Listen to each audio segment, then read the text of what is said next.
Ever bought something online, got excited for 2 days, and then completely forgot about it? Maybe it's still sitting in your closet with the tag on.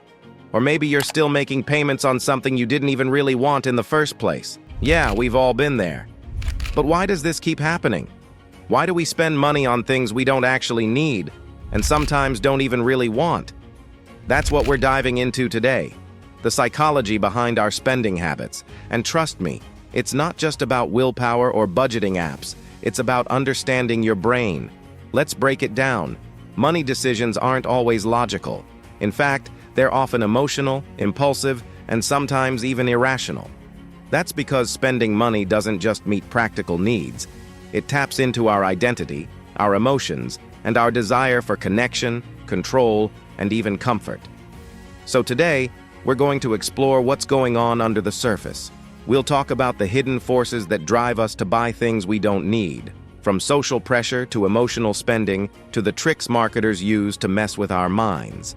And more importantly, we'll look at how to take back control, without guilt, without shame, and without feeling like you need to live in a cave to be financially free. The emotional brain versus the logical brain. Let's start with this. When you're deciding to buy something, you're not just using logic. When you're scrolling online and see those sneakers on sale, it's System 1 that says, "Ooh, they're on sale! You deserve this! Add to cart." System 2? That part of your brain might step in later and say, "Wait, do I even need these? Didn't I just buy a pair last month?" But by then, the order's already confirmed. Marketers know this. They target the emotional brain because emotions drive purchases way more than logic ever does. Retail therapy is real but dangerous. Ever felt sad, stressed, or anxious, and ended up buying something to feel better? That's called emotional spending, and it's incredibly common.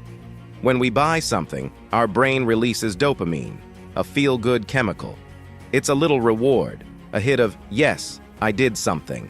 And that momentary high can actually relieve stress, boost mood, and distract us from uncomfortable emotions. But the problem? It doesn't last. The dopamine hit fades quickly, and sometimes we're left with guilt, regret, or debt. So we shop again to get that high back. It's a cycle, and understanding it is the first step toward breaking it. Social comparison and keeping up. Let's talk about status. We don't just buy things for utility. We buy to signal identity, to fit in, to stand out, to say something about who we are or who we want to be. That's why someone might buy a luxury handbag or the latest iPhone, even if their old one works just fine.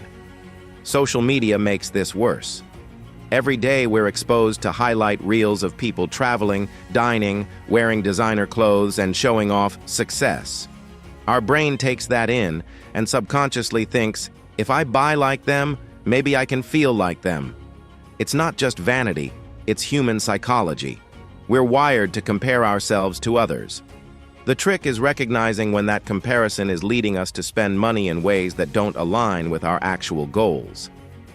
Scarcity and FOMO, fear of missing out. Ever seen phrases like, "only 2 left," or "flash sale ends tonight"? That's no accident. That's scarcity marketing.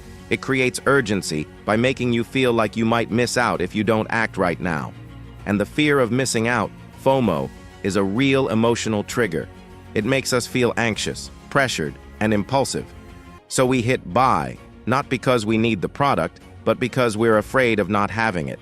Companies know exactly how to press these buttons. But when you slow down and breathe, you realize real needs don't expire at midnight. The illusion of control and self-image. Sometimes we buy things to feel in control.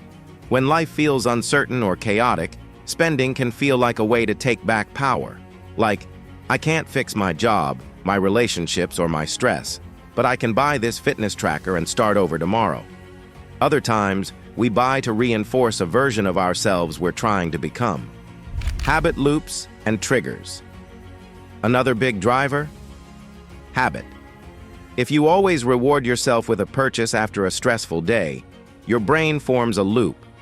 That triggers stress, which compels you to shop to gain temporary relief, and the more you repeat it, the more automatic it becomes. You don't even think. you just act. The good news is, habits can be changed. The trick is to identify your triggers. Swap in a healthier action, like journaling, walking, or talking to a friend. Give yourself a reward that doesn't involve spending. It's not about deprivation. It's about rewiring. Marketers spend billions to understand one thing: you. They study your habits, your searches, your clicks. They design ads that don't just show a product. They sell you a feeling, a lifestyle, a better version of you. Buy this, and you'll be confident. Wear this, and you'll finally feel attractive. Subscribe to this, and you'll become productive and powerful. The product is just the bait. What they're really selling is transformation. But transformation doesn't come from stuff. It comes from consistent effort, internal growth, and time. The moment you realize that, their power starts to fade. So how do we spend smarter without becoming miserly or paranoid? Let's be real. We're all influenced by emotion, culture, and clever marketing. Nobody is immune, but that doesn't mean we're powerless.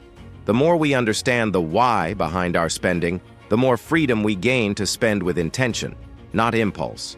And that's the goal. Not perfection, but progress. Not guilt, but growth. Because when you learn to master your money, you're not just saving dollars. You're saving your energy, your purpose, your time. You're building a life that's aligned with who you really are, not just who the ads say you should be. So next time you're tempted to buy something you don't need, pause and ask yourself, is this serving the future I'm building? If the answer is yes, great. If not, that's okay too. You're learning, you're growing, and that's what matters. Thanks for hanging out with me today. If this helped you, share it with someone who could use it. And remember, your worth isn't in what you buy, it's in who you're becoming. Take care of your heart, your mind, and your money. We'll talk again soon.